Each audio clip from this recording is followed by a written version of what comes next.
ఇప్పుడు దేవుడు గురించి మనకు ఒక స్టేట్మెంట్ ఉంది, యెహోవా నా కాపరి, నాకు దేవుడు నా సెక్యూరిటీ గార్డ్, నాకు ఇంకేమవ్వదు.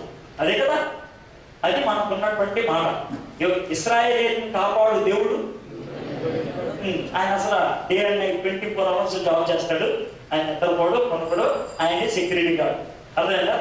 సో అయితే ఇక్కడ చూడండి, 2వ వచనం, ప్రభువు ఏం చేశాడంటే యోధా రాజుకు యెహోయాకీముని యెరూషలేము దేవాలయంలో ఉన్నటువంటి ఆ వస్తువులను, ఉపకరణలను ఆ రాజు చేతికి అప్పగించిన అంటే ఏం చెప్పండి నాకు, మనకు అర్థమయ్యే భాష, తీసుకొని చెప్పడం అంతే కదా. ఈయనేమో కాపాడాల్సినాడు, ఎవరు? యెహోవా దేవుడు. ఆయన ఏం చేశాడు? అప్పగించేశాడు. అసలు ఫస్ట్ ఆఫ్ ఆల్ ఈ డైలాగ్ మీకు అర్థమైందా? దేవుడేమో కొనకడు, నిద్రపోడు, మనల్ని కాపాడుతాడు. అది మనకు వచ్చినటువంటి ప్రాముఖ్యమైన స్టేట్మెంట్. దానికి భిన్నంగా ఉంది 2వ వచనం. ఫస్ట్ ఆఫ్ ఆల్ దీన్ని అంగీకరిస్తారా లేదా అని చెప్పండి. మీరు సైలెంట్ అయితే కాదు,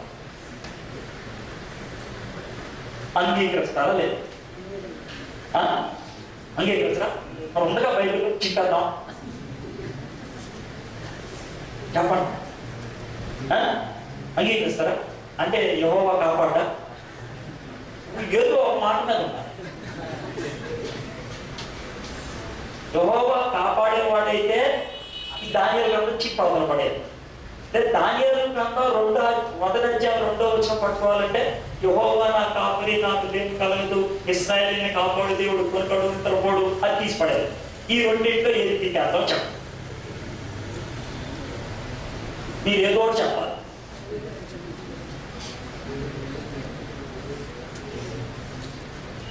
ఏమన్నా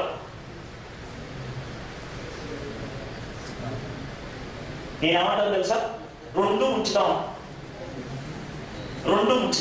మరి 2 ఉంచితే 2 రైట్ ఎలా అవుతాయండి? యెహోవా కాపరి, యెహోవా కొనుకడు, నిద్రపోడు, ఇది ఒకటి. ఇక్కడేమో ఆయనే అప్పగించేశాడు అన్నది.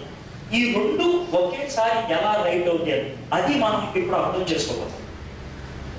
ఒక చిన్న విషయం గుర్తుపెట్టు, మనుషులకు ఒక్కరికే ఉన్నది. ఈ ప్రపంచంలో జీవరాశుల్లో ఎవ్వరికి దేని, ఏనికి దేని ఒకటి ఉంది. దాన్నే మనం స్వేచ్ఛ ఏమంటాం? స్వేచ్ఛ. స్వేచ్ఛ అంటే మీ ఉద్దేశం ఏంటి చెప్పండి? సింపుల్ ప్రశ్న. స్వేచ్ఛ అంటే నియమం, పరిష్కారం తొలగించుకోవడం, తన ఇష్టానుసారంగా జీవించడం, అది స్వేచ్ఛ. ఇంకా ఇంకేమన్నా చెప్తారు స్వేచ్ఛ అంటే? నేనేమన్నా 5 2 కలిపి ఎంత? 8 5 2 కలిపి ఎంత? 12 5 2 కలిపి ఎంత? కరెక్టా? సరిగ్గా ఆలోచించాను. వేరేనా? తప్పుడు 10 చెప్పినప్పుడు నేనేమన్నా నువ్వు ఏ జవాబు అని చెప్పు. నీ అభిప్రాయం. స్వేచ్ఛ అనే పదానికి నీ అభిప్రాయం. స్వేచ్ఛ అంటే తమ్ముడు ఏమన్నాడంటే నా ఇష్టం వచ్చినట్టు నేను జీవిస్తే అది స్వేచ్ఛ. అంతే కదా? అంతే కదా తమ్ముడు? ఏం పేరు? అమ్మా సునీల్ గారి నిర్వచనం, పండిత్ సునీల్ గారి నిర్వచనం. స్వేచ్ఛ అనినొచ్చు నా ఇష్టం వచ్చినట్టు నేను జీవించు, అది ఆయన. ఇంకేమన్నా అంటారు? అందరూ సునీల్ గారినే మనం దండేసాం చెప్పండి. ఇంకేమన్నా ఏం లేదా? సరే, చాలామంది అదే జవాబిస్తారు. ఏది? నేను అనుకున్నది చేశాను, నాకు ఇష్టం వచ్చింది నేను చేశాను, అది స్వేచ్ఛ. కానీ జాగ్రత్తగా నేను ఒక మాట, అనుకున్నది చేసినప్పుడు వచ్చే సంతోషం కంటే అనుకున్నది చేసినప్పుడు వచ్చిన సంతోషం కంటే మరి ఎక్కువ సంతోషం ఇంకెప్పుడైనా లభ్యమవుతుందని చెప్పండి. అనుకున్నది చేశాను, అప్పుడు సంతోషం వస్తుంది, నేను కాదన్నా. అంతకంటే ఎక్కువ సంతోషం వచ్చేది ఏమన్నా ఉందా?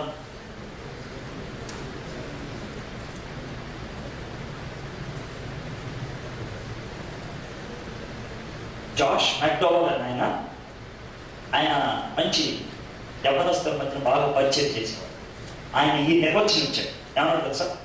మనిషికి అనుకున్నది చేసినప్పుడు 50% సంతోషం వస్తే, చెయ్యకూడదు అనుకున్నది మానేస్తే 100% సంతోషం వస్తుంది.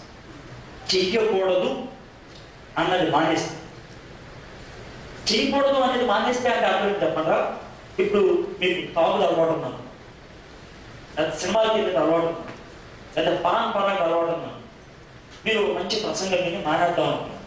కష్టమైంది ఏంటి తెలుసా? మానే ఒకవేళ 2 రోజులు మానేశారనుకో ఎంత ఫీలింగ్ ఉంటుంది తెలుసా? నేను మానేశాను. అది 100% సంతోషాన్ని ఇస్తుంది. సో దాన్ని బట్టి తృప్తి, ఆయన స్వేచ్ఛకి ఆయన ఇచ్చిన నిర్వచనం తెలుసా?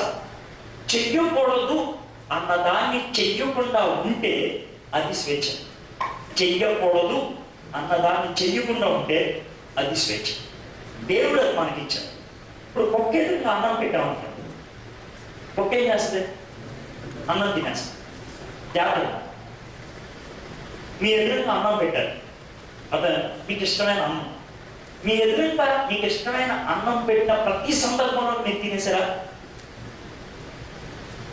కొన్ని సందర్భాల్లో తిన్నాం. అవి ఏ సందర్భాలు చెప్పండి? కోపం వచ్చినప్పుడు అవ్వచ్చు, ఉపవాసం అయినప్పుడు అవ్వచ్చు. నీకు ఆకలేస్తుంది, నీకు ఇష్టమైన భోజనం, కానీ నువ్వు లోన వద్దు అనుకో, మానేసావు అనుకో, ఉపవాసం ఉంటావు రోజు అంతా. ఉపవాసం ఉన్నప్పుడు ఎలా ఉంటుంది నీ ఫీలింగ్? నేను ఉన్నాను తిన్నప్పుడు కంటే కొండదా లేదా చెప్పు. ఎవడైనా తింటాను అమ్మ, తినకుండా ఉండడం గొప్ప. నేను 3 పూట్ల అన్నం తిన్నాను, ఎవడని గర్వంగా చెప్పుకుంటాడా? 3 రోజులు అన్నం మానేశాను అని అంటాడు ఎవడని. ఇప్పుడు ఈ విషయం అర్థేదా? అది గొప్ప. ఎక్కడైనా కుక్క చెప్పుకుంటే 4 రోజులు అన్నం తినలేదు తెలుసా? మనదా చెప్పదు. ఎందుకు తెలుసా? దానికి ఆ శక్తి లేదు. ఏది తినకుండా ఉండగలిగే శక్తి లేదు. దొరికితే తినగలం లేదండి. మనం దొరికినా తినకుండా ఉండగలం. స్వేచ్ఛ మనకు. ఆ స్వేచ్ఛ ఎవరిచ్చారు మనకి?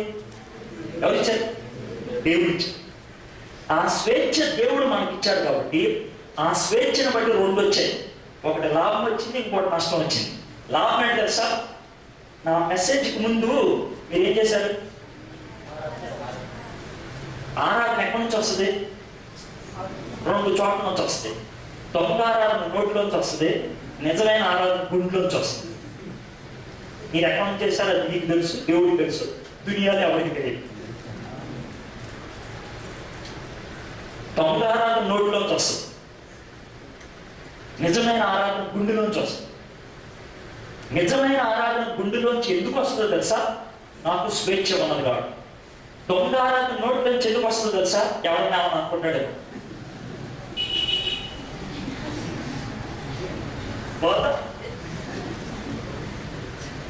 మీ మొక్కలు మొక్కలు ఎందుకు చూసుకుని నాకు అర్థమైంది. అని ఇక మన విషయాలు తెలిసిపోయిందిరా బాబు. ఎప్పటికీ వాటి ఎనర్జీ ఇచ్చి ఉండదు. అదే నువ్వు వర్షిప్ ఎవరో వర్షిప్ లీడ్ చేశారు, ఆయన నేను క్రిటిసైజ్ చేస్తాను. నేను జనరల్ చెప్తున్నా, జనరల్ ఇక్కడ లీడ్ చేశారు కదా, మందు కొట్టి వచ్చి కూడా లీడ్ చేయొచ్చు. నీకుందా? రాత్రి అమ్మాయితో పడుకుని వచ్చి కూడా చేయొచ్చు. ఎప్పుడుదా? అది దొంగ. ఆయన ఎట్లా చేశారు నాకు తెలియదు. పూర్తి చెప్తున్నా ఎగ్జామ్, ఆయన పేరు కూడా నాకు తెలియదు.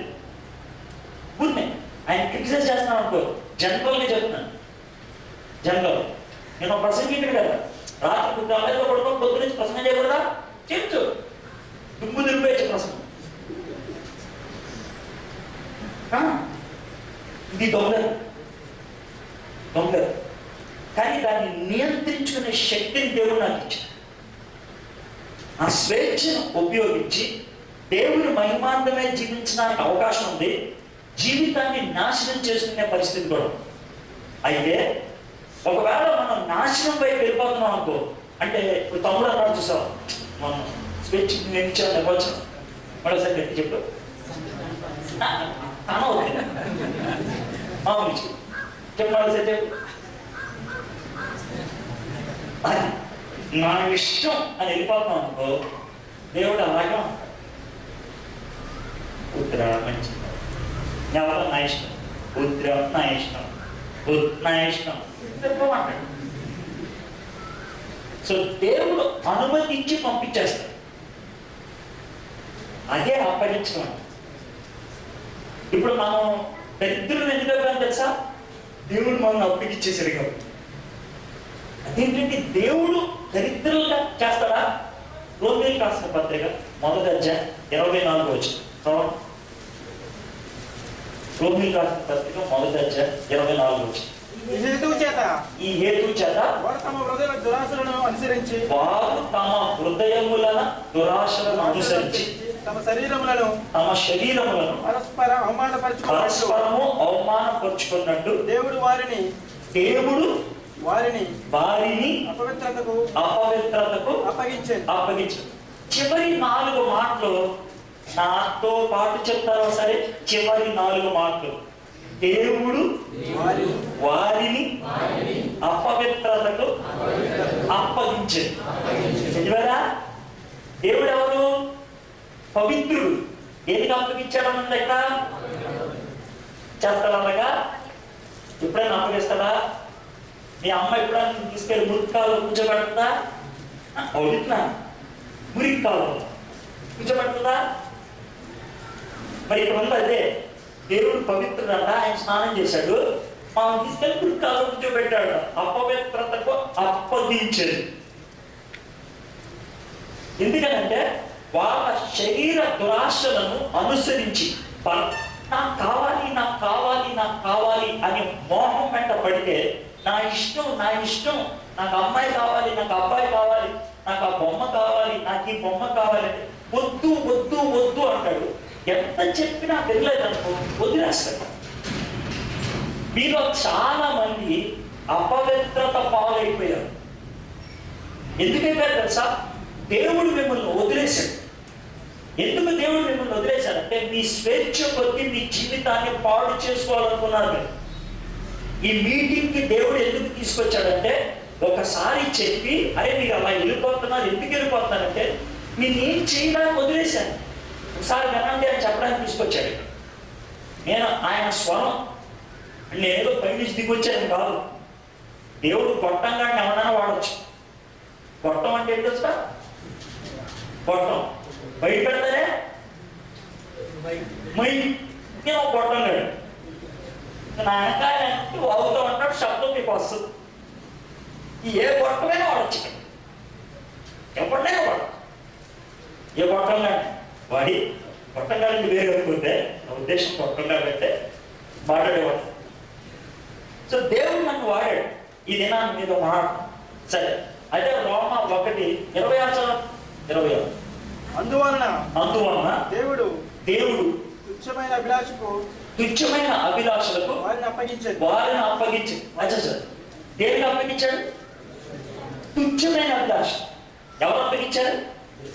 దేవుడు. అసలు ఈ మాట చూసి అంత బాగా ఉన్నాయా? తుచ్చమైన అభిలాషని అంటే అక్కడ వర్ణించాడు. అయ్యేం తెలుసా? ఇప్పుడు సంసారంగా అబ్బాయి ఎవరు పెళ్లి చేసుకుంటాడు? అబ్బాయి ఎవరు పెళ్లి చేసుకుంటాడు? అబ్బాయి ఎవరు పెళ్లి చేసుకుంటాడు? అమ్మాయి. అది జనరల్గా జరిగేది. కానీ ఈ 26వ వచనం ప్రకారం ఎప్పుడు జనరల్ అంత స్పెషల్ ఉన్నారు అని మీరు మొదలు పెట్టారు. కొంతమంది వీలే అబ్బాయి ఇంకో అబ్బాయిని పెళ్లి చేసుకుంటే అలా ఉంటుంది, అమ్మాయి ఇంకో అమ్మాయిని పెళ్లి చేసుకుంటే అలా ఉంటుంది అని మొదలుపెట్టారు. భారతదేశంలో 2 సంవత్సరాల క్రితం ఈ విధంగా అబ్బాయిని పెళ్లి చేసుకున్నాను, అమ్మాయిని పెళ్లి చేసుకున్నాను, రాజ్యాంగానికి విరుద్ధం కాదని ఒక బిల్లు పాస్ చేశారు. తెలుసా? 2 సంవత్సరాలు.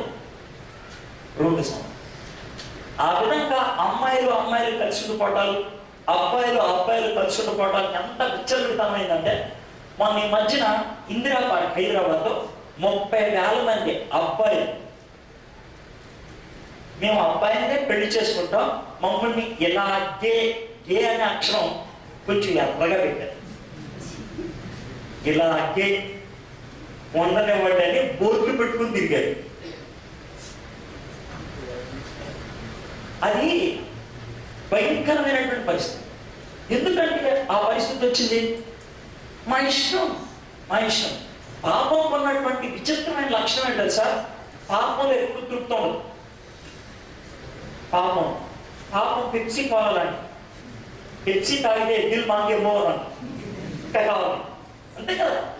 ఇప్పుడు చూసామంట, ఎంత చూపివా తృప్తి ఉండదు. ఎంత పెట్టవా. పాపానికి ఎప్పుడు తృప్తి ఉండదు, ఎప్పుడు తృప్తి ఉండదు, ఇంకా కావాలి. ఆ తుచ్చమైన అభిలాషలకు మనల్ని అప్పగించేటప్పటి ఒకసారి చదవండి 26 వచ్చింది. అందువలన దేవుడు తుచ్చమైన అభిలాషలకు వారిని అప్పగించను, వారి స్త్రీలు సైతం స్వాభావిక ధర్మము విడిచి స్వాభావిక విరుద్ధమైన ధర్మమును అనుసరించి. అటువైపు పురుషుడు కూడా స్త్రీ యొక్క స్వాభావిక ధర్మమును విడిచి పురుషులతో పురుషులు అవాచ్యమైనవి చేయొచ్చు. మీకు అర్థంగా, పురుషులతో పురుషులు అవాచ్యమైనవి చేయొచ్చు. పురుషుడు స్త్రీని పెళ్లి చేసుకోవాలి కదా, కాదు, వీళ్ళు పురుషులను పెళ్లి చేసుకోవాలి, అవాచ్యమైన చేయొచ్చు. తమ తప్పిదమునకు తగిన ప్రతిఫలమును పొందుచు ఒకరి ఎడల ఒకరు కామతత్తులే. ఇప్పుడు ప్రతిఫలాన్ని పొందాడన్నారు. ఈ విధంగా పురుషులతో స్త్రీతో అవాచ్యమైనది చేయబట్టి వచ్చింది అని తెలుసా? ఎయిడ్స్. మీరు అనుకోవచ్చు, సార్ ఇదేదో ఎక్కడో సార్ మనకి సంబంధించింది కాదు అని అంటారా? పోయిన సంవత్సరం ఏప్రిల్ 9వ తారీఖున దేవుడు నాకు, ముఖ్యంగా నా భార్య, సార్ ప్రభావం ఉంది, నా భార్యకి ప్రాథమిక ఒక భారాన్ని ఇచ్చాడు. ఒక విచిత్రమైన పరిచర్య ఆవిడకి స్టార్ట్ చేయాలని కోరిక వచ్చింది. ఏంటా కోరిక అంటే, కొద్దివాళ్ళకి సువార్త చెప్పాలి. మన ఆంధ్ర రాష్ట్రంలో లేదు సువార్త పరిచర్య కొద్దివాళ్ళ మధ్య. సో ఏలూరులో ఒక సంఘాన్ని పెట్టి ప్రతి వారం ఒక 5 నుంచి 30 మంది కొద్దివాళ్ళు వస్తాం. నపుంసకులు అంటారు, షండులు అంటారు, వాళ్ళు వస్తాం. ఇలాగ మేము 4 నెలలు నడిపించేటప్పటికి మాకు భీమవరం నుంచి ఒక ఫోన్ వచ్చింది. ఒక సంస్థ వాడు, స్నేహిత అనే సంస్థ వాడు కాల్ చేసి, ఏమంటే మీరు ఏలూరులో ఒక సంఘాన్ని పెట్టారంట, మా దగ్గర కూడా పెడతారా భీమవరంలో అన్నారు. పెడతామంటే అన్నా వెళ్ళాను. ఈ భీమవరంలో ఉన్నటువంటి ఈ సంఘం స్నేహిత అనే వాళ్ళు ఏంటారు సార్, వీళ్ళంతా అబ్బాయిలు ప్యాంటు షర్ట్ వేసుకుంటారు. అమ్మాయిలు ఏ విధంగా వ్యభిచారం చేస్తారో వీళ్ళు అబ్బాయిలతో వ్యభిచారం చేస్తారు. మేల్ ప్రాస్టిట్యూట్స్ అంటారు. భీమవరంలో ఎంతమంది ఉన్నారు తెలుసా? 1200 మంది ఉన్నారు. భీమవరం టౌన్లో 1200 మంది. స్నేహిత అనే ఆఫీస్ ఉన్నారు, పెద్ద సెట్టింగ్ ఉంది. వాళ్ళలో ఎంతమందికి ఎయిడ్స్ ఉన్నదో బోర్డులో వెనకాల అదేదో బోర్డు మీద ఎంతమందికి వచ్చాయన్నాడు. నేను వాళ్ళ ఆఫీస్ దగ్గరికి ఇలాగే పాట పాడినాక ప్రసంగం చేశాను. ప్రసంగం చేసిన చూశాను, బోర్డులో నంబర్లన్నీ ఉన్నాయి, ఊర్ల పేర్లు రాసి ఉన్నాయి అనమాట. దాని అంటారు ముమ్మిడివరం, తర్వాత అది మామిడికాయలు ఎక్కువ దొరికి నర్సాపురం దగ్గర మాట స్టార్ట్ దేవులేదు మొగొద్దు. అతి ఎక్కువ నాకు మొగొద్దూరు నుంచి 109 మందికి ఎయిడ్స్ ఉంది మొగొద్దూరు. అది ఇచ్చిన లిస్టులో బోర్డు మీద ఊరి పేరు, ఆ ఊర్లో ఎంతమందికి మగోళ్ళు వ్యభిచారం చేయడం బట్టి వచ్చింది ఎయిడ్స్ అన్న వాళ్ళు లిస్ట్ రాశారు. తమ్ముడు ఇవన్నీ లిస్ట్ ఏంటంటే మనకు డబ్బులు వస్తాయి సార్, ఎయిడ్స్ వచ్చిందంటే డబ్బులు వస్తాయి అంట, నెలకు 600. అది అవార్డులాగే ఫీల్ అవుతారు కదా సార్. సిగ్గున్న దానికి నేను చేసే తప్పనే ఫీలింగ్ అస్సలు ఉండదు. తుచ్చమైన అభిలాషలు అంటే అవే. వాళ్ళకి ఎయిడ్స్ వచ్చేసింది. నేను తమ్ముడిని అడిగాను, తమ్ముడు మరి ఇక్కడ లెక్క ప్రకారం 309 మందికి ఎయిడ్స్ వచ్చినట్టుంది, ఇంతేనా అన్న. ఏమన్నా తెలుసా, 10 మందికి వస్తే ఒక్కడు బయటపడతాడు సార్ అన్నాడు. 10 మందికి వస్తే ఒక్కడు బయటపడతాడు సార్. టెస్ట్కి వెళ్ళరంట. ఎందుకు తెలుసు? అడిగి తెలిసిపోతుంది ఎంత మనకు వచ్చేసిందని తెలిసిందంట. అందుకే వెళ్ళరు. అలాగే ఎయిడ్స్ నాకు ఉంది అని అంటే కస్టమర్లు తగ్గిపోతారు. అందుకే వెళ్ళరు. ఎంతో దరిద్రమైన బతుకు. నేను ఎక్కడో చెప్పట్లేదే, మన ఇంటి పక్కన ఉన్న విషయం. మన ఇంటి పక్కన రాజమండ్రిలో వీటిని హోమోసెక్షువల్ క్లబ్స్ అంటారు, గే క్లబ్స్ అంటారు. 16 ఉన్నాయి అంటారు. 16 క్లబ్లు ఉన్నాయంట రాజమండ్రి. 16 క్లబ్. మీరు చాలా మంది అలవాటు ఉండొచ్చు, బయటికి మామూలుగా నేను తిరిగినట్టు చేసి పెట్టచ్చు. అయితే ఇది 2వ స్టేజ్. సరే, రోమా 1:28 చదవండి. తమ మనస్సులో దేవునికి చోటియ నొల్లకపోయేది కనుక చెయ్యరాని కార్యములు చేయుటకు దేవుడు వారిని భ్రష్ట మనసుకు అప్పగించాడు. చూసారా, నేను అప్పగించను అనే మాటని ఒక చిన్న పాసెట్లో 3 సార్లు చూపించాను.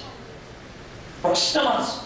మీరు 29, 30, 31 కానీ చదివితే భ్రష్ట మనసు ఉన్న వాళ్ళు ఏం చేస్తారు అక్కడ లిస్ట్ రాశారు. కొన్ని చెప్తారు వాళ్ళు ఏం చేస్తారు. మాట చెప్తారంట, ఆ చెప్పిన మాట ప్రకారం జీవించరు. అమ్మా నాన్న మాట వినరంట. ఇక్కడ మాటలు అక్కడ చెప్తారు, అక్కడ మాటలు ఎక్కడ చెప్తారు. పిసిగా ఉంటారు. కొత్త కొత్త పుకార్లు లేపుతూ ఉంటారు. ఇవన్నీ ఎవరు చేస్తారు తెలుసా? భ్రష్ట మనసు ఉన్నవాడు. దేవుడు వాళ్ళకి భ్రష్ట మనసు అప్పగించేశాడు. భ్రష్ట దేవుడు మనకి స్వేచ్ఛనిచ్చాడు. ఆ స్వేచ్ఛను మనం దుర్వినియోగం చేస్తే ఆ విధంగా అప్పగించేశాడు. సార్, ఇదంతా మనకు అసలు ఎందుకు వచ్చిందంటే, దేవుడు ఇశ్రాయేలుని కాపాడే దేవుడు, దాంట్లో అనుమానం లేదు. కునుగడు లెక్కరపోడు.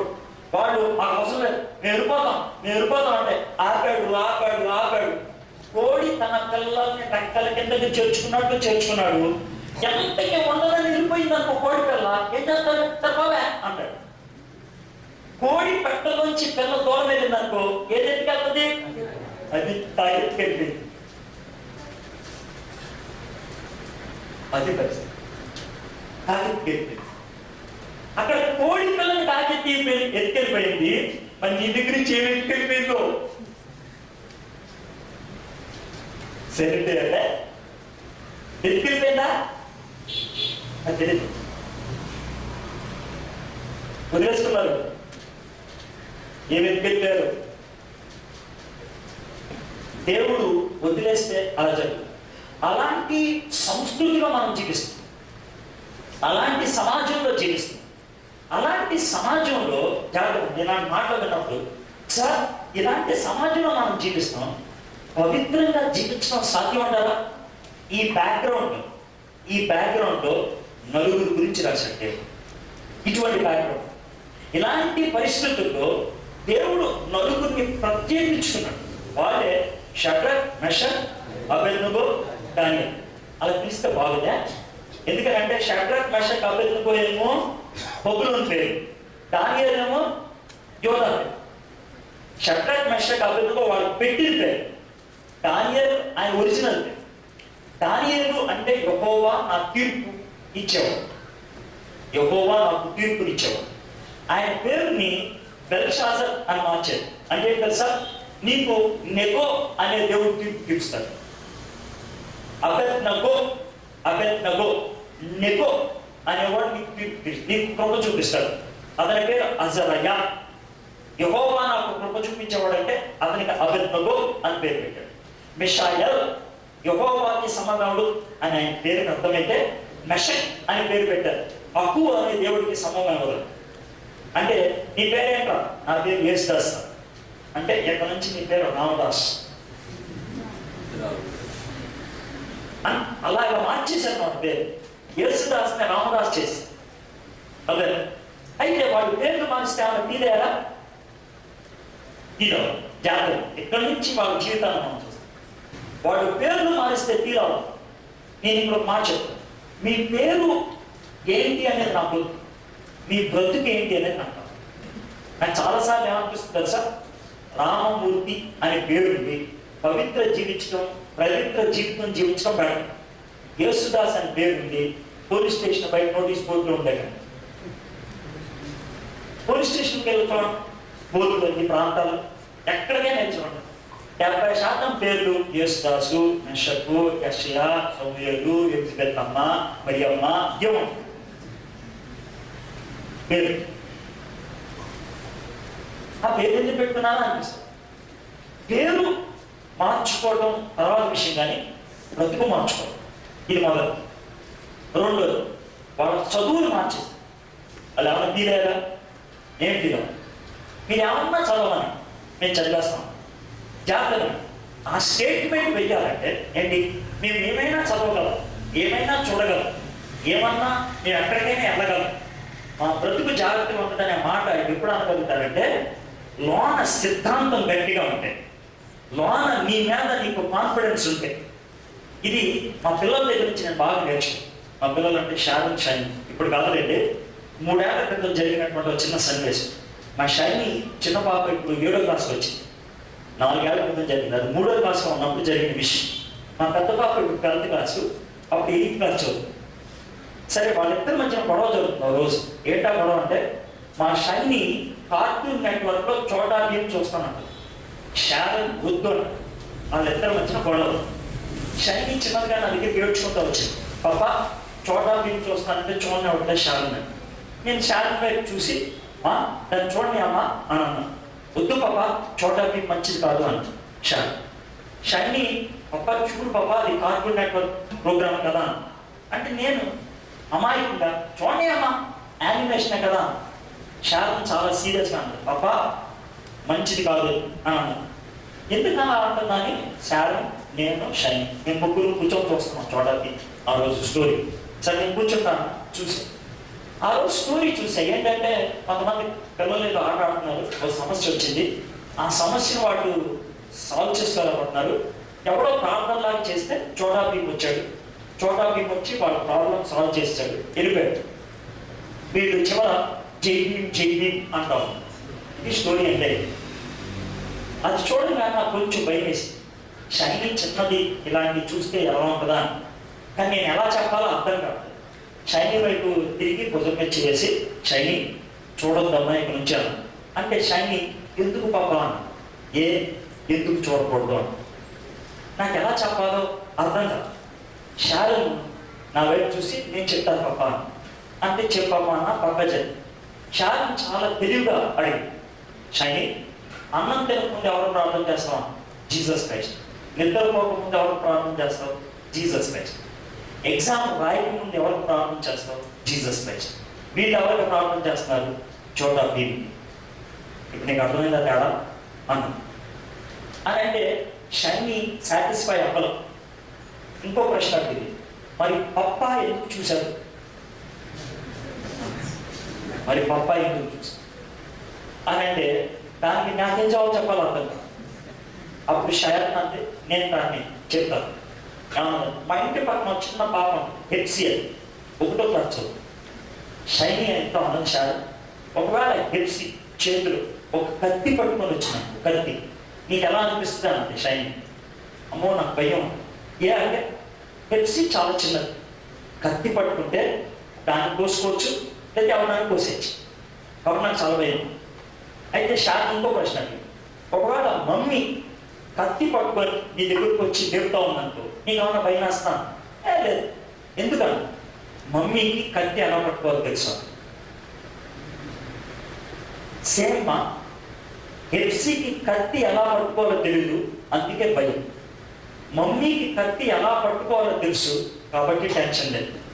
పప్ప చాలా పెద్దోడు, ఏదైనా చూస్తే దాన్ని ఎలా కంట్రోల్ చేయాలో పప్పకి తెలుసు. నువ్వు చిన్నదాన్ని, నీకు తెలియదు, అందుకే వాడు. ఇండియాలో డ్రైవింగ్ లైసెన్స్ ఎప్పుడిస్తారు? 18 ఏళ్ళు. ఎందుకని 18 ఏళ్ళు దాకా ఇయ్యరు? 18వ ఏడు దాకా కంట్రోల్ చేయలేవు అని ప్రభుత్వం యొక్క ఉద్దేశం. అవునా కదా? దేవుడు కొన్ని మనకిచ్చాడు, అవి మన ఎదుటే ఉంటాయి, కానీ మనం వాటిని కంట్రోల్ చేయలేం. కాబట్టి వాటి జోలికి వెళ్ళకూడదు, వాటిని కంట్రోల్ చేయలేం. సెక్స్ కావచ్చు, రిలేషన్షిప్స్ కావచ్చు, మీడియా కావచ్చు, నీ కంట్రోల్ దాటి వెళ్ళిపోయేదనుకో వాటి జోలికి వెళ్ళదు. వెళితే తప్పేంటి అని అంటే నిన్ను నువ్వు హానిపరుచుకుంటావు. దానియేలు తన 3 ఫ్రెండ్స్ అన్నారు తెలుసా, మేము హ్యాండిల్ చేయగలం, ఏదైనా హ్యాండిల్ చేయగలం. ఎందుకనంటే వాళ్ళు దేవుని వాక్యములో అలా స్థిరపడిపోయారు. మీరు హ్యాండిల్ చేయగలిగే స్థితిలోకి రావాలి.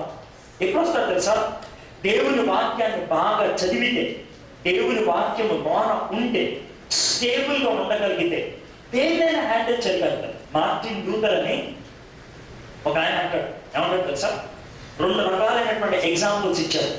నేను ఇంటి దగ్గర నుంచి చర్చికి వెళ్ళే లోపల నా నెత్తి మీద చాలా పక్షులు ఎగురుతాయి, వాటిని నేను ఆపలేను.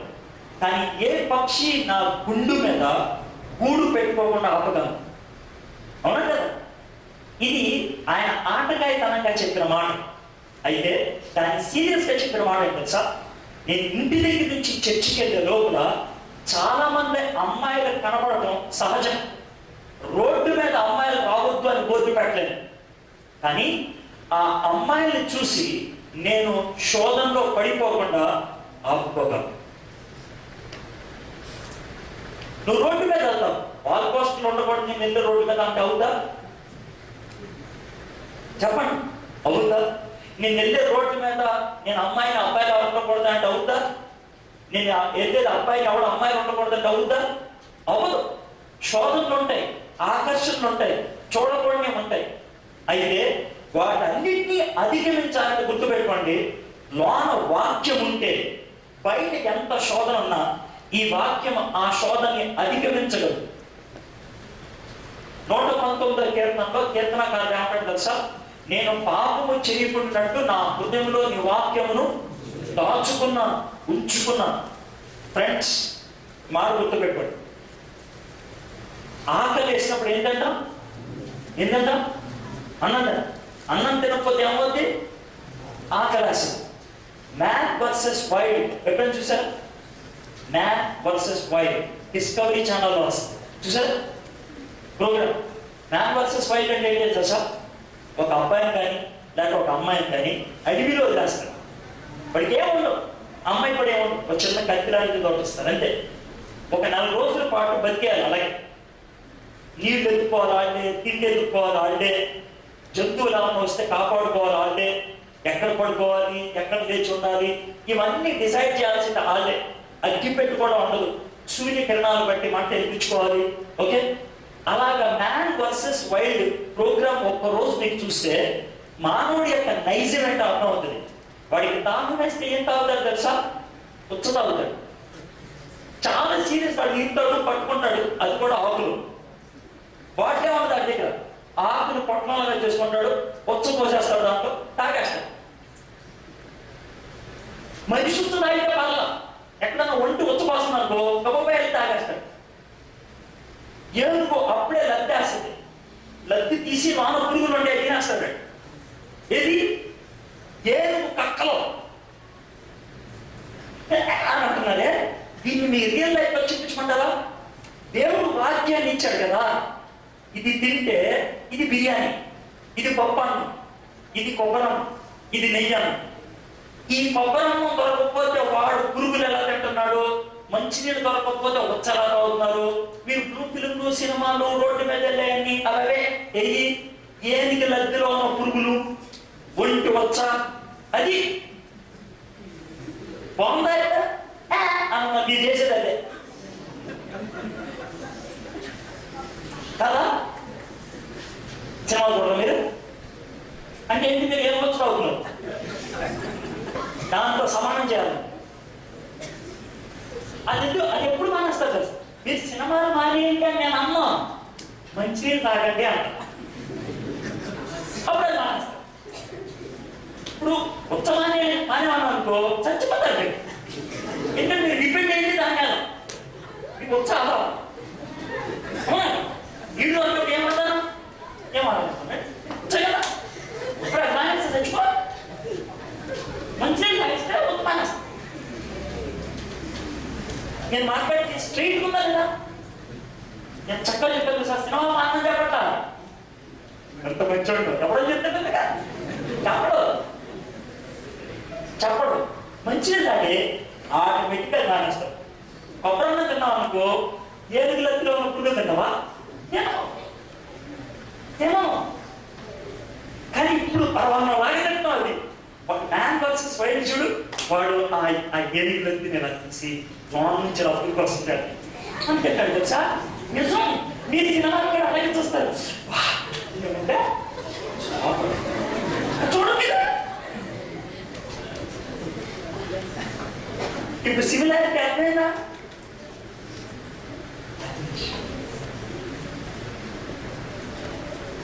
సో మంచినీళ్ళు కాదు, అన్నం తిని, అది బయట. దానియాలకి మంచినీళ్ళు తాగే గుణం ఉంది, అన్నం తినే గుణం ఉంది.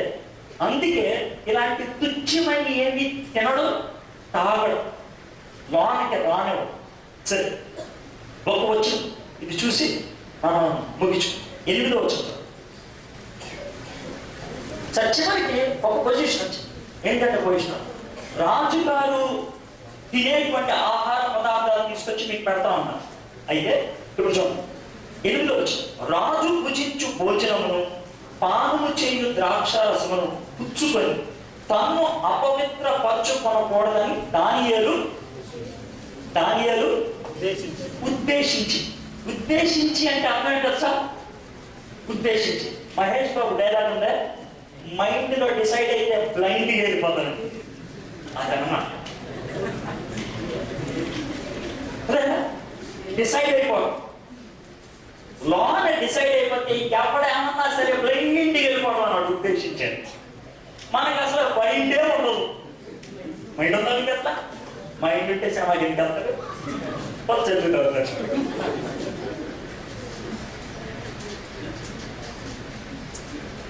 ఈయనేమన్నాడంటే, నేను మైండ్లో డిసైడ్ చేసుకో. మన జీవితంలో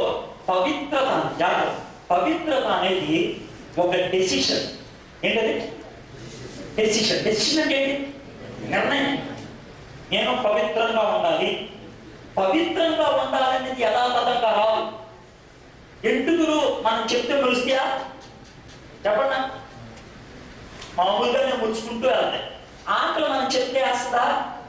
మామూలుగానే వేస్తానే ఉంటుంది. అవునా కదా? చెమట మనం చెప్తే వస్తుందా? మామూలుగానే వస్తుంది. ఈ సహజం. పవిత్రత అనేది సహజం కాదు.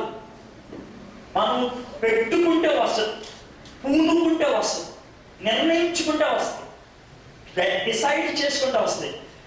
దానియేలు డిసైడ్ చేసుకుంది. ఫ్రెండ్స్, ఈరోజు బైబిల్ స్టడీకి వచ్చారు కదా, ఈ మాటలన్నీ విన్న తర్వాత మీరు ఒక్క డిసిషన్ తీసుకుంటే చాలు. ఏంటంటే, మీకున్న బ్యాడ్ హ్యాబిట్ ఏదైనా సరే, అది దేనితో సమానం ఈరోజు అర్థమైంది కదా అని అనిపించింది కదా మీకు. మీరు ఈరోజు ఇలాంటి ఒక్క డెసిషన్ తీసుకుంటారు. ఏమన్నా తెలుసా? నేను మానేస్తాను, నేను దాన్ని కటాఫ్ చేసుకుంటాను, దాన్ని వదిలిపెట్టేస్తాను. దాన్ని డెసిషన్, నిర్ణయం అంటారు. అయితే దానియేలు ఆ మాట చూడబడి, రాజు భుజించు భోజనమును పానము చేయి ద్రాక్షరసమును పుచ్చుకొని తన్ను అపవిత్రపరచుకొనకూడదని దానియేలు ఉద్దేశించి. అపవిత్రపరచుకొనకూడదు, నేను పవిత్రంగా ఉండాలి. నా ఉద్దేశం అనేది, డెసిషన్ అనేది ఎంత స్ట్రాంగ్ ఉండాలంటే మహేష్ బాబు డైలాగ్లా ఉండాలి. నిజం. ఆ డైలాగ్ నాకు నచ్చింది, దాంట్లో అనుమానం లేదు, అందుకే వాడేస్తాను. మైండ్లో డిసైడ్ అయితే బ్లైండ్కి వెళ్ళిపో. ఎప్పుడేమన్నా సార్ మైండ్లో డిసైడ్ అంత ఖచ్చితంగా. ఎర్మిందని ఒక చిన్న జంతువు, ఎర్మింది. దాని బొచ్చు చాలా సాఫ్ట్ ఉంటుంది. దాని బొచ్చుతో కోట్ తయారు చేస్తారు, కానీ చాలా పిరికి జంతువు. అది దాన్ని పట్టుకోవడం చాలా కష్టం. సముద్ర తీరాన పీతలు లాంటిది అన్నమాట. పీతల బోర్డు కనబడుతుంది, పట్టుకోగలవాడనా వెళ్ళిపో. ఇది కూడా బొయ్యల్లోకి వెళ్ళిపో. అయితే దీన్ని పట్టుకోవడానికి ఒక పద్ధతి ఉంది. ఈ ఎర్మిన్ బయటికి వెళ్ళినప్పుడు చెర్రీస్ అంటారు, ఎర్ర కాయలు, అవి వేస్తారు. అవి తింటా ఉన్నప్పుడు మనిషి పెంట తీసుకొచ్చి ఆ బొయ్యలకు రాస్తారు, మనిషి పెంట. ఆ తర్వాత ఆ చెర్రీస్ దగ్గరికి వెళ్ళి ఇలా బెదిరిస్తే ఎర్మిన్ పరిగెత్తుకుంటే దాని ఇంటి దగ్గరకు వస్తుంది కదా, మనిషి పెంటను చూసి ఆగిపోతాడు. ఎవరు అలాగే ఉండిపో, వెనక నుంచి వచ్చి దాన్ని పట్టుకొని బొట్లో వేసుకుని వెళ్ళిపో. ఎందుకు తెలుసా? ఎర్మిన్కి చావడం బెటర్, ఒంటికి పెంట అంటుకోవడం కానీ. ఒకవేళ దానికి నోరు ఉంటే ఏమంటే తెలుసా, చావనా చేస్తాను కానీ నా ఒంటికి మాత్రం ప్యాంట్ అంటానేమో. అది పవిత్రత. 3వ అధ్యాయంలో దానియేలు గ్రంథం 3వ అధ్యాయంలో స్టోరీ చెప్పేశాం కదా. దానియేలు గ్రంథం స్టోరీ చెప్పేస్తారు ప్రతిసారి చూడాలన్నా నా మైండ్లో ఉండిపోవాలి లైన్గా, వేరే తింటే కాదు. అదే 3వ అధ్యాయంలో ఫేమస్ డైలాగ్ ఏంటి తెలుసా?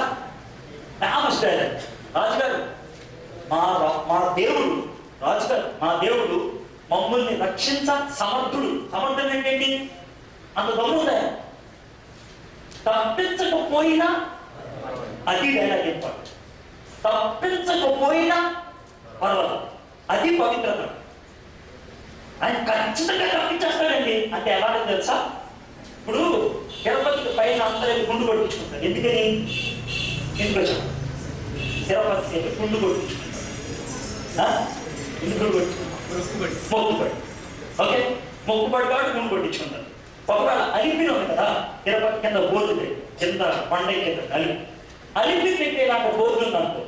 ఏంటంటే బోర్డు, ఇక్కడ గుండు కొట్టించుకున్న వాడికి మళ్ళీ ఎంటుకలు రావు. బయట ఇప్పుడు ఎందుకు గుండు కొట్టించుకుంటారని చెప్పండా, మళ్ళీ వస్తాయి కాబట్టి. ముగ్గుబడి నువ్వు అన్నావు కదా, నేనేమన్నా తెలుసా, మళ్ళీ వస్తాయి కాబట్టి గుండు కొట్టించుకుంటాను. ఒక్కసారి గీకితే మళ్ళీ రావన్నాడు అనుకోండి, అంతగా పొరపాటు. అది మొక్కుబడి. ఏది? గీకితే మళ్ళీ రావంటే బడి వెళ్తే అది షట్లకి మెషగా అభ్యర్థుకోవాలి. గీక్కో, రాకపోతే రావండి. అది పవిత్రత, అది డెసిషన్, అది బ్లైండ్గా వెళ్ళిపోవడం. మాకు వస్తే రాని, పోతే పోనే, నేను అనుకున్నా అంతే. మైండ్తో డిసైడ్ అయ్యాం బొమ్మ పెట్టి దండం పెట్టకూడదని బ్లైండ్గా వెళ్ళిపోతాం. ఎక్కడికి? అగ్నిలో బ్లైండ్గా. బాగా మహేష్ పడ్డారు ఎప్పుడు మించలేదా?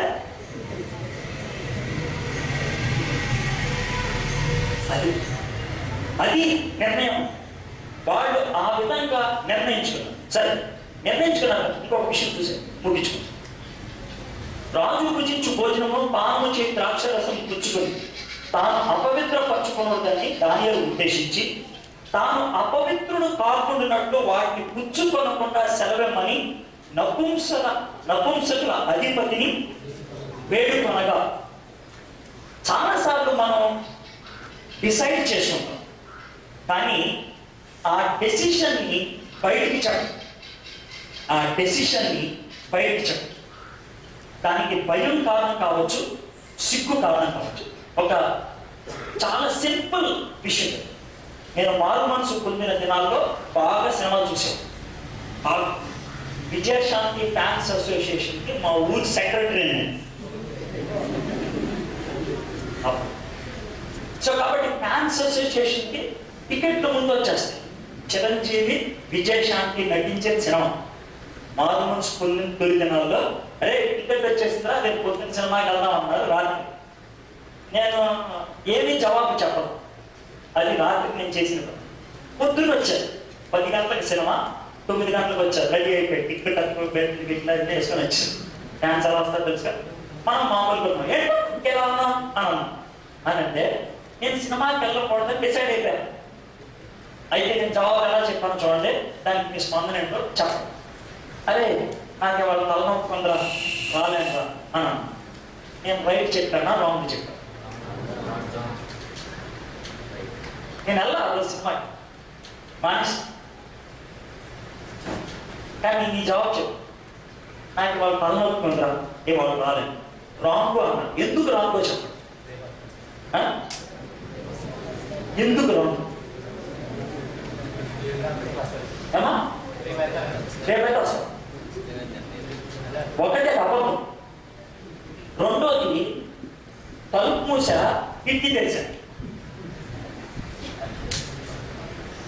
తలుపు మూసి కిటికీ తెరచడం ఏంటంటే, ఇవాళ రాను తలుపు మూస, రేపైతే వస్తాను రాని కిటికీ తీశాను. మనలో చాలా మంది ఆ విధంగా జవాబు చెప్తారు. నేను ఎందుకు అలాంటి జవాబు చెప్పుకుంటాను? ఊహించి చెప్పట్లేదు. ఇది మామూలు జనరల్ క్వశ్చన్ కాబట్టి మీరు కూడా ఇలా జవాబు చెప్పుకుంటారు. తప్పించుకోవడం. ఓకే, తప్పించుకోవడం అని చెప్పాను. ఎందుకు చెప్పాను అలా జవాబు? ఫ్రెండ్స్ ఏమన్నా అనుకుంటారు. ఇంకా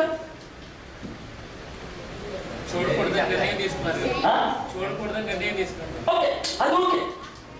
నేను ఎందుకని అలాగా అబద్ధం చెప్పాను?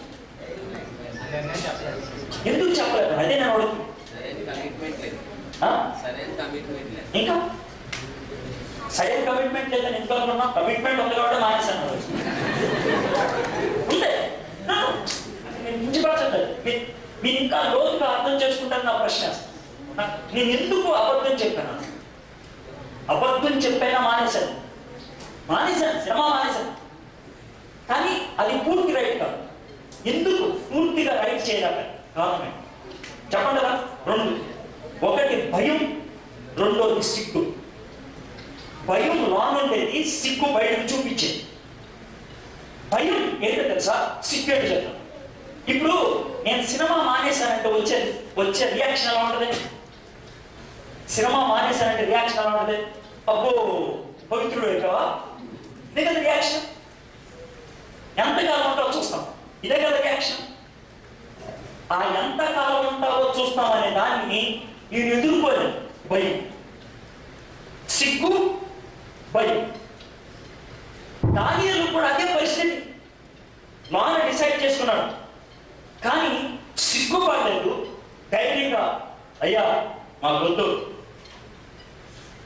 నేనేం చెప్తానంటే, సంఘంలో సాక్ష్యాలు చెప్పాలని అడుగుతూ ఉంటాను. స్టేజ్ మీదకి వచ్చి చెప్పక్కర్లేదు. నువ్వు తీసుకున్న నిర్ణయాలు ఫ్రెండ్స్ దగ్గర చెప్పేయడం నేర్చుకో. బైబిల్ చదువుతామని నిర్ణయించుకున్నాను, ప్రార్థన చేయాలని నిర్ణయించుకున్నాను, సినిమాలు మానేద్దామని నిర్ణయించుకున్నాను, సంబంధం తెలుసుకోవాలని నిర్ణయించుకున్నాను. When you say it out, చెప్పినప్పుడు నీకు ధైర్యం వస్తుంది. చెప్పినప్పుడు దానికి కట్టుబడి జీవించడానికి సత్తా వస్తుంది. మనలో చాలా మంది పవిత్రంగా జీవించలేకపోవడానికి లోన డిసైడ్ అవుతాడు, దాన్ని బయటికి చెప్పుకోరు. దాన్ని చెప్పుకున్నాడు బయట. అందుకనే ఈ రెండు ఎప్పుడైతే చేశాడు, ఏది ఒకటి బ్లైండ్గా వెళ్ళిపోతామని డిసైడ్ అయిపోయాడు, రెండోది బోల్డ్గా బయటికి చెప్పేశాడు. ఒకటి బ్లైండ్ డెసిషన్, ఇంకోటి బోల్డ్ డిక్లరేషన్. బ్లైండ్ డెసిషన్, గుడ్డిగా ఎవరన్నా ఇది నా నిర్ణయం. బోల్డ్ డిక్లరేషన్, ఎవరన్నా ఇది నా మాట. ఈ రెండు ఎప్పుడైతే చేశాడో దేవుడు అభూక్ష్యంగా నన్ను కాపాడాడు. చూడండి ఆ మాట 9వ వచనం. దేవుడు నపుంసకుల అధిపతి దృష్టికి దానియేలునకు కృపా కటాక్షము నందు అనుగ్రహించను కనుక నపుంసకుల అధిపతి దానియేలుతో ఇట్లనెను. దేవుడు ఎవరికి దయ కలిగించేటట్టు చేశాడు?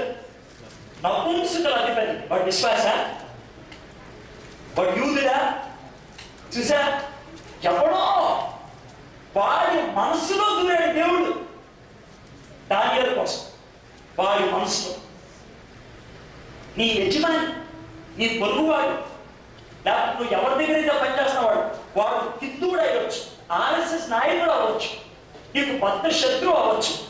నువ్వు దేవుడికి రెండూ చూపించగలిగితే, ఏంటి పవిత్రంగా జీవించాలి అనే నిర్ణయం, ధైర్యంగా వ్యక్తపరచగలిగే గుణం, దేవుడు అమూఖ్యంగా పనిచేస్తాడు.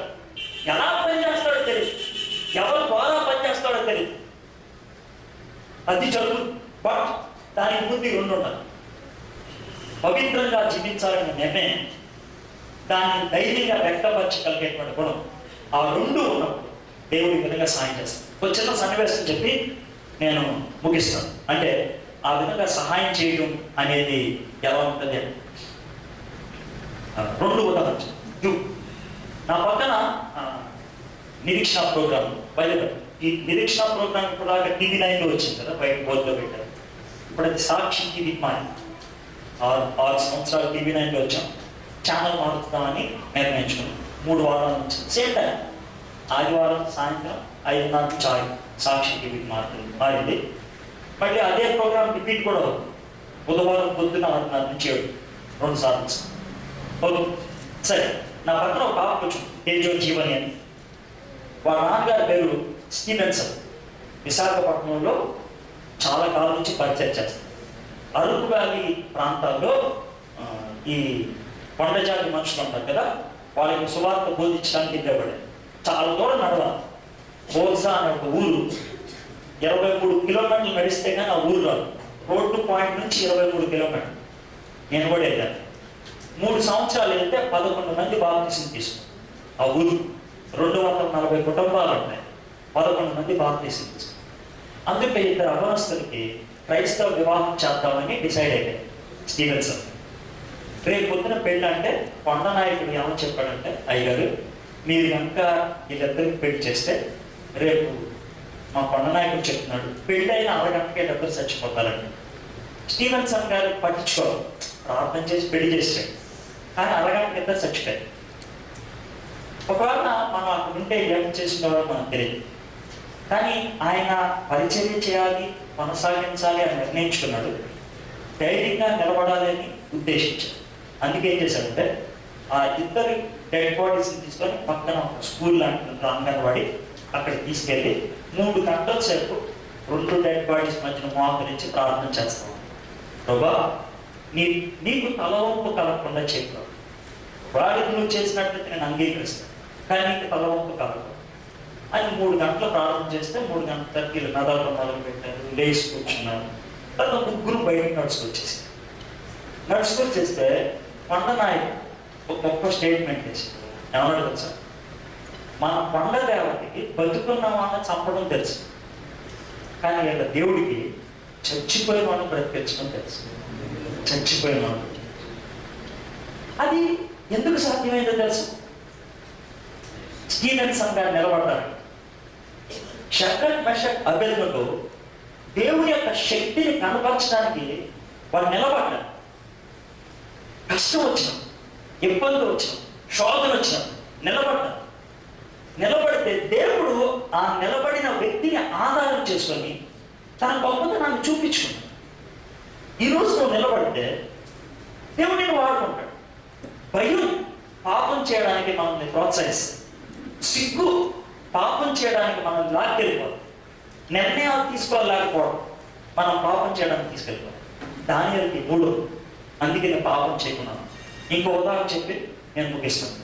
నవంబర్ నెలలో కసబ్ని ఊరి తీశారు, మీకు తెలుసు కదా.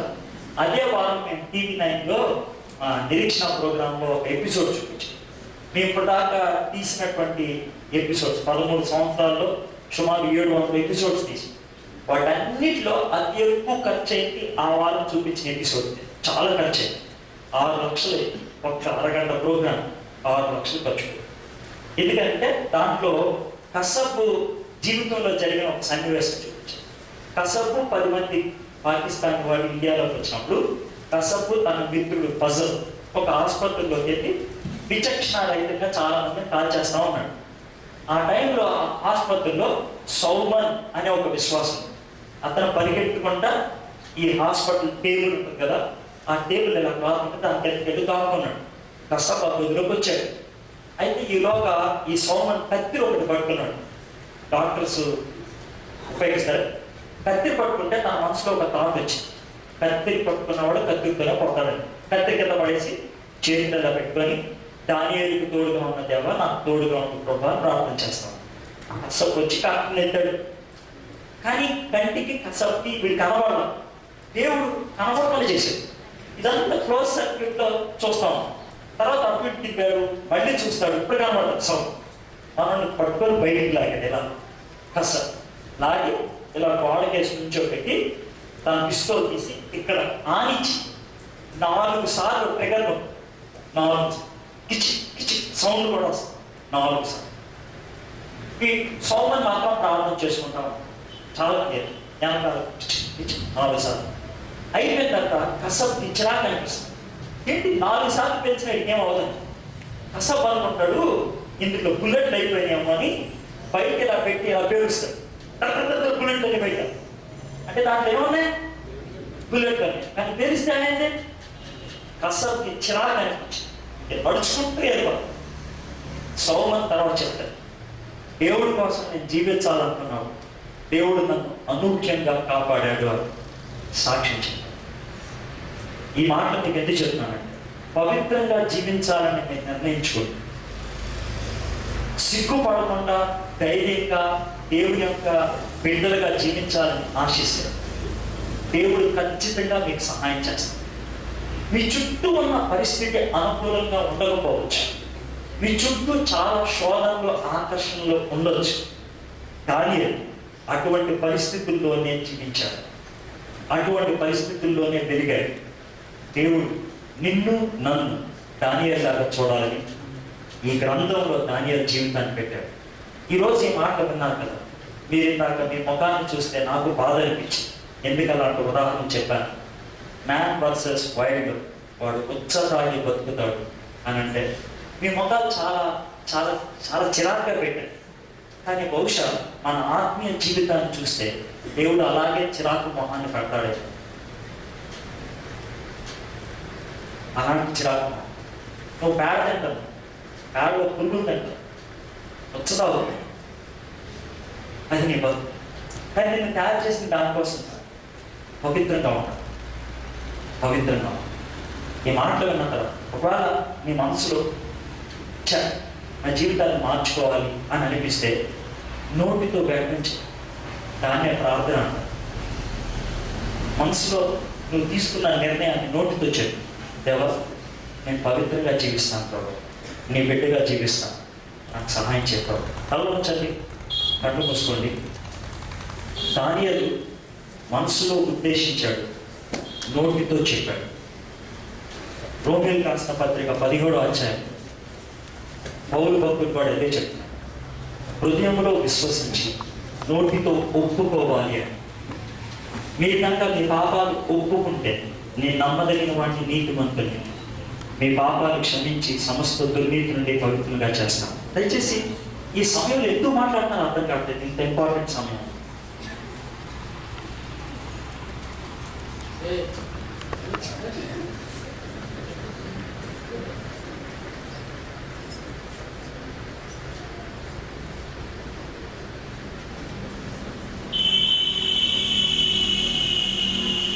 ఒకసారి మీ జీవితాన్ని పరిశీలన చేసుకోండి. తినకూడని తినే బ్రతుకు మీకుంటాయి, తాగకూడని తాగే బ్రతుకు మీకుంటాయి, చూడకూడని చూసే బ్రతుకు మీకుంటాయి, అనుసరించకూడని దాన్ని అనుసరించే బ్రతుకు మీకుంటాయి. దేవుడు ఈరోజు మీకు చూపిస్తున్నట్లే, ప్రభా దీన్ని వదిలిపెట్టేస్తాను, నాకు సహాయం చేయ ప్రభా, దీన్ని వదిలిపెట్టేస్తాను, నాకు సహాయం చేయ ప్రభా.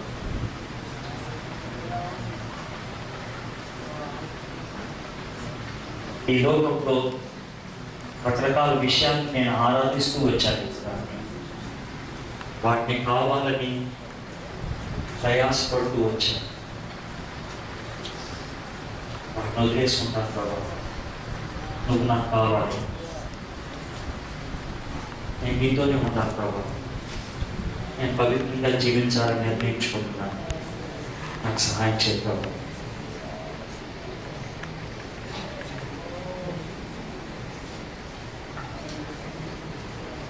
నేను ఎక్కువ బలవంతం పెట్టకుండా ఒకే ఒక అవకాశం ఇస్తాను. మీరు ఆ విధంగా తల నుంచి కన్ను మూసి మీ గురించి మీరు ఆలోచిస్తున్నప్పుడు దేవుడు మీతో మాట్లాడి, ఒకవేళ మీరు ఒక నిర్ణయం తీసుకొని నేను పవిత్రంగా జీవించాలని నిర్ణయం తీసుకున్నాను, నేను పవిత్రంగా జీవించాలని నిర్ణయం తీసుకుంటున్నాను అని మీరు ప్రార్థన చేయడానికి ఇష్టపడుతుంటే మీరున్న చోట సైలెంట్గా లేచి నిల్చోండి. దానియేలు మనసులో అనుకున్నాడు, నోటితో చెప్పాడు. ఒకవేళ నీ మనసులో అనుకుంటే నువ్వు లేచి నిలబడటం ద్వారా ప్రయత్నించి నువ్వు ఉన్న చోట సైలెంట్గా లేచి నిలబడదు, చిన్న కళ్ళు ఉంచుకొని చిన్న ప్రార్థన చేసుకుని ముగించుకున్నాను. నేను పవిత్రంగా జీవించాలని నిర్ణయించుకున్నాను. అటు ఇటు చూడదు, ఎవరో లేచారు అని నేను లేవాలి, వీళ్ళు లేచారా అని నవ్వాల్సిన అవసరం లేదు. మీరు ఒకవేళ ఆ బిడ్డను చూసి దేవుడు ఆనందిస్తున్నాడని ఆ వ్యక్తిని చూసి నువ్వు నవ్వితే మొహం పగలు కొడతాడు నీ దేవుడు.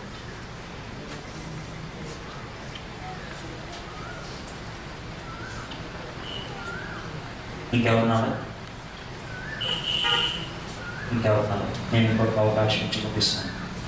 నేను పవిత్రంగా ఉండాలని నేను నిర్ణయించుకున్నాను. సిగ్గుపడదు, కానీ అది సిగ్గుపడలేదు, భయపడదు.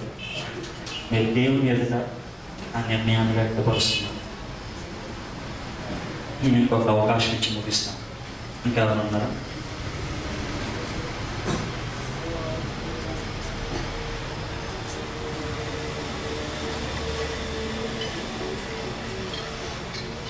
ప్రార్థన చేసుకోండి.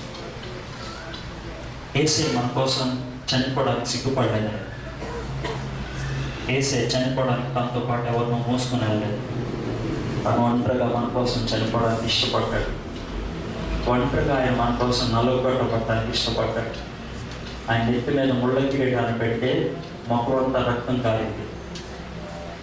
ఆయన మొహం మీద కొడితే ముఖమంతా రక్తం కారింది.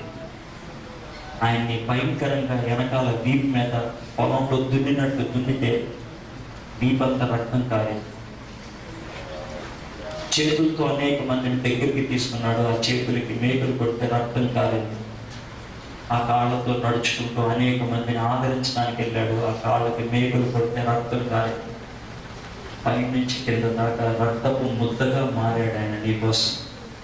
ఆ విధంగా ఆయన చనిపోవడానికి సిగ్గుపడ్డది. ఆయన ఆ విధంగా చనిపోవడానికి ఆయన భయపడ్డది. ఆయన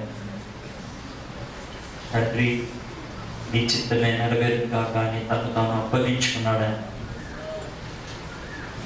ఆ విధంగా చనిపోయినటువంటి యేసయ్య కోసం జీవించాలని, అలాంటి స్నేహితుల కోసం జీవించాలని ఒక నిర్ణయం తీసుకోవడానికి నువ్వు సిగ్గుపడుతున్నావంటే నాకేం చేయాలో అర్థం కావట్లేదు. నువ్వు భయపడుతున్నావంటే ఏం చేయాలో అర్థం కావట్లేదు. నాలుగు గోళ్ల మధ్య ఇంకెవరున్నారు?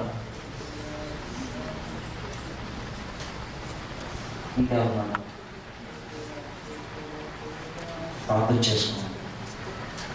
మా దేవ, మా ప్రభావం మీకు వందనాలు, మీకు స్తుతులు, మీకు స్తోత్రాలు చెల్లిస్తున్నాను. దానియేలు జీవితాన్ని నుంచి నువ్వు మాతో మాట్లాడినందుకే మీకు వందనాలు చెల్లిస్తాను. ప్రభావం చాలామంది తమ్ముళ్ళు చల్లాయి లేచి నిలబడ్డారు. నీకోసం పవిత్రంగా జీవించాలని ఒక నిర్ణయం తీసుకోవడానికి మీరు కృప చూపించారు. మీకు వందనాలు. వాళ్ళ హృదయంలో తీసుకున్నటువంటి నిర్ణయాన్ని లేచి నిలబడడం ద్వారా వ్యక్తపరిచారు. Thank you so much. ఆ మాటకు తగ్గ జీవితాన్ని మీరు వారికి అనుగ్రహించమని అడుగుతున్నాను. దానియేలు ఏ విధంగా అనూహ్యంగా మీరు తోడైనారు, స్టీవెన్సన్ గారిని ఏ విధంగా తోడైనారు, సౌమన్ గారిని మీరు ఏ విధంగా తోడైనారు, ఈ బిడ్డలకు మీరు తోడైంది వీరి జీవితాన్ని ఆశీర్వాదకరంగా చేసి వీరి జీవితాన్ని బట్టి అనేక మంది నీ వైపు ఆకర్షితులు అవడానికి కృప చూపించడానికి యేసు ప్రభువు వారి నామమున వేడుకుంటున్నాం తండ్రి.